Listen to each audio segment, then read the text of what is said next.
Hi parents, I'm making a video to kind of show you the ins and outs of Google Classroom and how we will be utilizing it and how it'll help you with understanding complete an assignment. And then when I provide the feedback, I want to show you what that might look like. So first off, I just want to talk about I just typed up a couple things. So kind of like our schedule for the Google Classroom, what it's going to be, how it's going to be mapped out. So the required part we're going to focus on is reading, math, and Letterland. And then we'll have some additional activities that the students can do if they want to.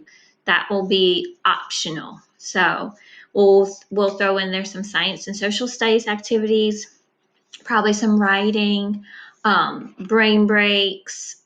I know I've posted a bunch with sight words, and then obviously the morning meeting.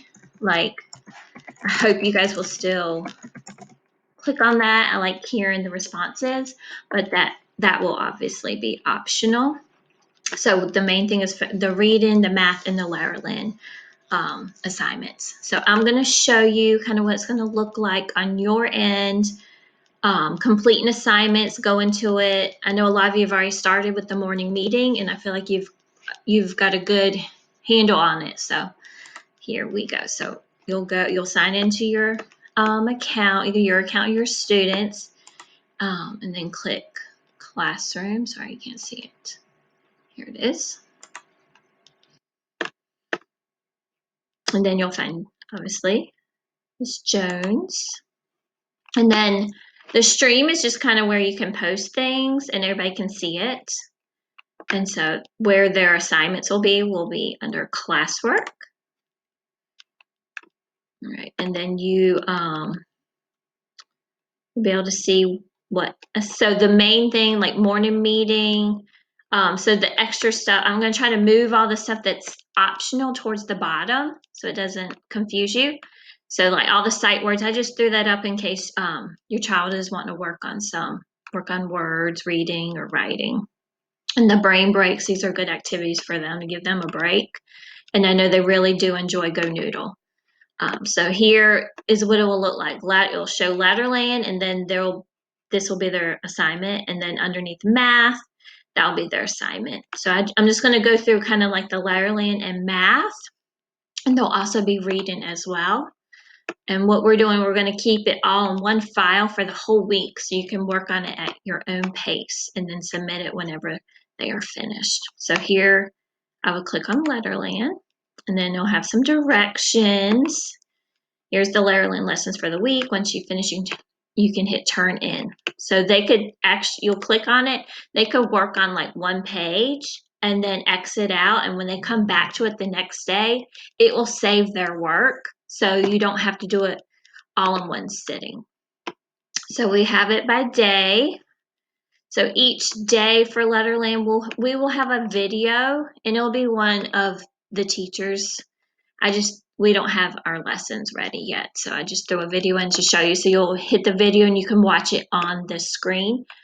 Some activities you might hit it and it'll take you out into maybe YouTube or something to watch the video. So you watch the video and then they'll do the activity. So after, I'll just show you what it looks like when you hit play. So you hit play and then the video will just start. And then when you're done watching, and you can make it big by hitting that little square. Then they'll do the activity. So here it says read the sentences, find and type all the words that end in ED. So this is an activity that we would do at school. We call them, my brain, sorry. Word detective, sorry. All right, so normally I would read the sentence and they would read it with me. So, but they are going to look for all the ED words because this will be our skill. So it has them where they type all the ED words in the box. They would just click the box and then they would type. So you find all the ED words. So floated, dreamed, smelled, painted. So that's it. Now, if normally at school we circle them. I don't usually have them actually write them. I have them just circle them. So if they choose to want to circle them, if you go over next to the shape, there's this one where it says line. You hit that down arrow, and it has the where it says scribble. So if they hit scribble, then they're able to draw around the word and then let go, and it circles it. And if they wanted, so they could do that for all the words. So you could hit scribble and circle around. This is kind of fun. This is kind of like if they were using the smartboard, what it would be like. So they could do that for all the words, and I'm not going to sit here and do all of them, but just to show you. And so that would be for day 1. And then we did put in the sentences, the word list like you would get for homework. So if they wanted to practice their words in another way, obviously without technology, if they wanted to go outside and do sidewalk chalk or paint or just air trace the words, whatever they wanted to do to practice them, they could, or even just practice them reading the words to you. So I just threw that sheet in there for you guys if you want to do more.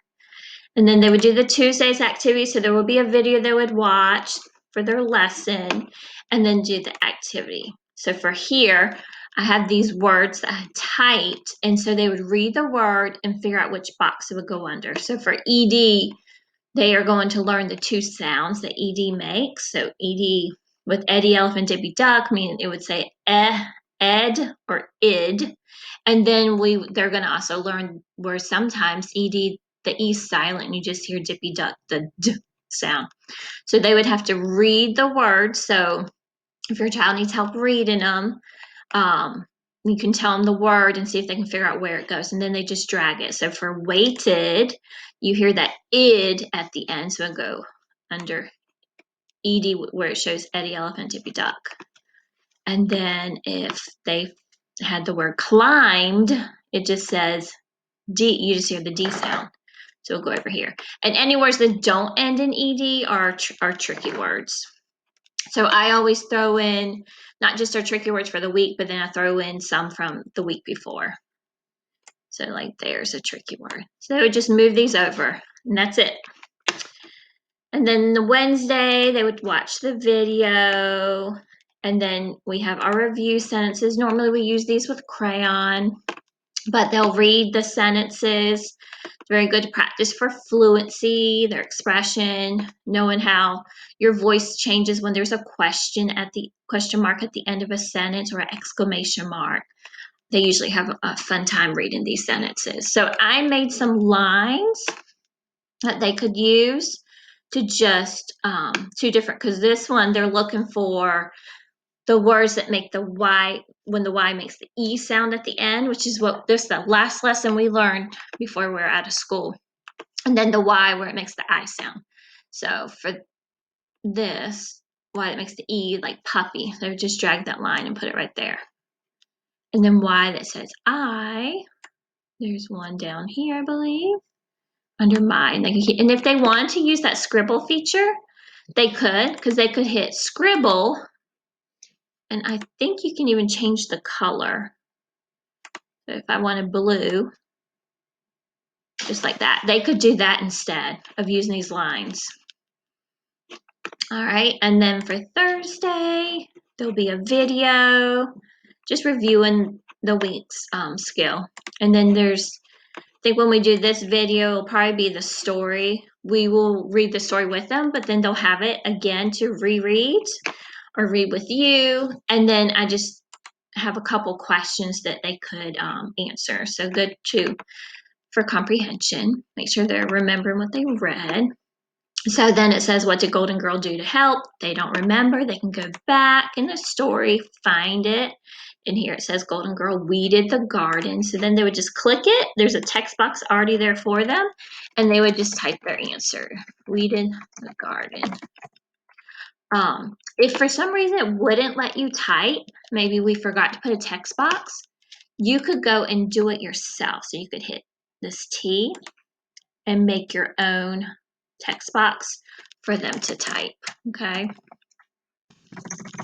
And then I think we said for Friday, we won't have a video because it's the last day, but optional if you wanted to give your child a spelling test, since they were working on these words all week. You could use that sheet at the top, I think page 3 or 4, and just call it those 10 words. And you could have them write it on a piece of paper, or if they wanted to do it outside with sidewalk chalk, or however, or if they wanted to tell you how to spell them, however. But if it's some way where you could take a picture, we would love for you to send it to us so that we could see it. And then we just added, this is kind of like a fun Friday, but this is an activity you could use anytime during the week. So these are like no screen time type activities, something fun for them. This is just optional that we want to throw in there for you guys. So Friday's kind of a break with Letterland. And we just want to see how this goes for the first week. I mean, we may have to change things up. So this is just do what you can. Any issues, contact your teacher. We will have office hours for you guys to come. We'll post our office hours where you guys we'll be in Zoom and you can connect to us during that time. And it may be, we'll have 6 different hours. So maybe a different teacher, but we all work together. So we should be able to answer any of your questions. So that's kind of what the Letterland would look like. So when you're done, you would just get out of this. So if you wanted to stop, and so you could just X out. If you wanted to stop and come back to it the next day, you wouldn't do anything. But say it's Friday and your child had already completed everything, you would hit down here where it says view assignment, and you would hit turn in if you're completely done. If you wanted, let's say your child took you took a picture of them doing the spelling test or anything. We love to see what your child's doing. We want to see our students. So click this add button, and you can, if it's on your drive, or if you have a file on the computer, or if you're on your phone as well, it's a lot easier to upload pictures that way. You'll just click that and find the picture, and you can send it to us. But when you're completely done, hit this button, turn in, okay? I'm just gonna go ahead and hit it.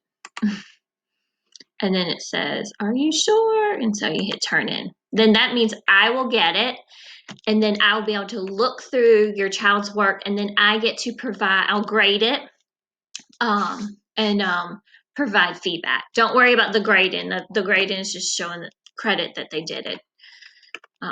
We're not going to be like, oh no, that wasn't correct. So don't worry about that. All right, I'm just briefly going to show you kind of what the math might look like.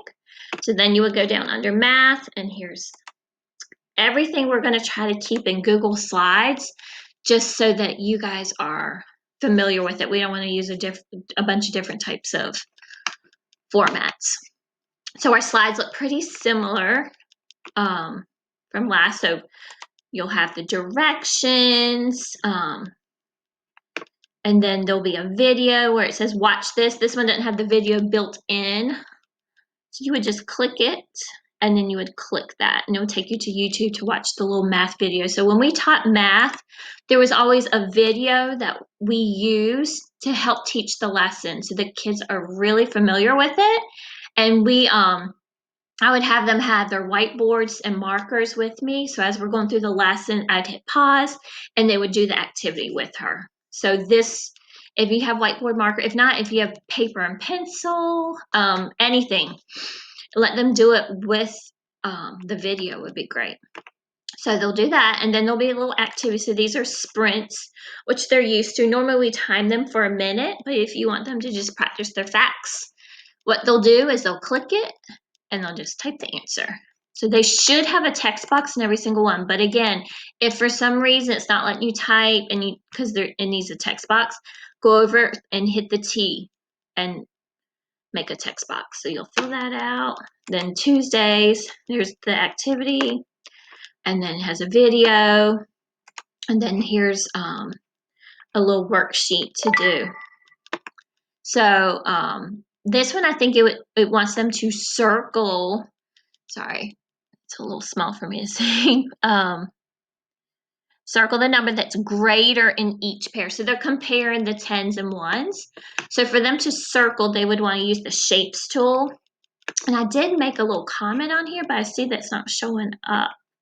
So I'll have to try to fix that. I was hoping to have a little comment box beside the sheet for y'all to for directions. But so you would hit the shape tool, the shapes, and then find the circle, and then you would circle. So it says greater. So just highlight over it, just like that. It is covering it up. So this, I would have to format it, which might be a little too much. If y'all cover it up, it's fine. We can maneuver it and figure it out. But it has a fill, so I'm going to just hit transparent, and now I can see it. So they would just do a shape, and they could also, after making that shape one time, just hit copy and paste and move it for the next one and figure out which one is it and put it over there. So that's for that worksheet. So most of the stuff will probably be very similar. So then they would see the lesson for Wednesday, watch the video, and then there'll be another sprint. So just type their answers in the little box. So like 4 plus 1, they'd write 5. And there it is. And we can zoom in. I know it looks small, but you can zoom into the sheet so you can see a little bit better. So right here with the little magnifying glass is zoom, so you can change. Because right now it's on 39%, so it is pretty small. And then Thursday, read the activity, watch the video, and then we have like a little exit ticket. So just a little activity for them. So here they're writing, write the number. So these are groups of 10s, and those are the 1s. So they would write how much that is. So 2 10s and 4 1s is 24. Then we'd write the number over here, 2 10s and 2 1s. And it says circle what is greater. So again, they would use that shapes tool, or they could use the scribble function. So remember the drop down line, and they could circle which one. This one might be a little bit easier for them, because then we wouldn't have to worry about the shape covering up like it did on the last one. All right, and then Friday, here's a lesson. This one's a game, so this one you would have to print it out. So this could be more optional, because we don't have an actual, because you need a spinner, so you would paper in a paper clip. So this is probably, if it's an activity that you couldn't actually do here, then that's something you could do at home, and that would be more optional. All right, so once you're done, just exit out. Remember, if you are just doing Monday's lesson, then you exit out, you're done. But if you are finished completely, you go to view assignments, and this is where you would hit turn in. So you have to hit turn in when you are completely done. That way the assignment comes to us to check, okay? And you can always comment here if you have any questions, or I turned my assignment in. Did you get it? It would go to everyone like that, so maybe someone else could help you. Or down here, I don't know if you can see it, you can see me right here. There's private comments. Those comments come just to me, and I can message you back. But when you are done, you just hit turn in. So I'm going to hit turn in because I'm completely done. If you just do Monday's work, then you do it, and because it's in the drive, it automatically saves, which is great. You don't have to remember where you left off. All right, so the other thing, I'm going to hit leave. No, actually, I'm not. Sorry. Okay. When you go to classwork, so when your child submits their work to me, and then it comes back to me, then I'm going to look over and I'm going to provide some feedback. Okay. So, you will go at the very top, it'll say view your work. When you hit view your work and you have assignments that are turned in, you can hit over here, because what I'll do is I'll type up some feedback and then I'm going to grade it so that I know it goes back to you so you can see my response. So I'm going to click returned with grade because like the ones I just turned in, obviously the teacher hasn't checked it yet, but return with grade. So here's my return with grade. So you just click it and then you'll see my feedbacks to your work. So right here it shows the feedbacks. And then you can see your grade, 100. So that is pretty much the main thing with Google Classroom. Just remember, I'm learning as much as you. This is all new to me. But as the more I play with it, I'm feeling more comfortable with it. And I feel like this will be a good way to stay in touch and see how they're working. But if you have any questions, if there's anything I did not answer, I'm going to probably on Thursday send out a math assignment. It's a really, really easy one just to practice with you. Although you guys have been doing the morning meeting type activities, so I feel like a lot of you are familiar with it, but I might send a math assignment for you guys to try and fiddle with it. And then if you have any questions, I will be willing to do a Zoom meeting with you all that have time and you want to ask me some questions that I can answer face to face. I am willing to do that. So I hope this helped, and please, any questions, shoot them my way. You can email me, post on the Facebook page, wherever. I'm in contact with everything. And you can message me through Google Classroom because I am constantly on here checking and trying to provide feedback. So thank you for listening and watching. And I'm very excited to teach your child virtually. This is a new experience for us all. So I'm very excited. But thank you for watching. Bye.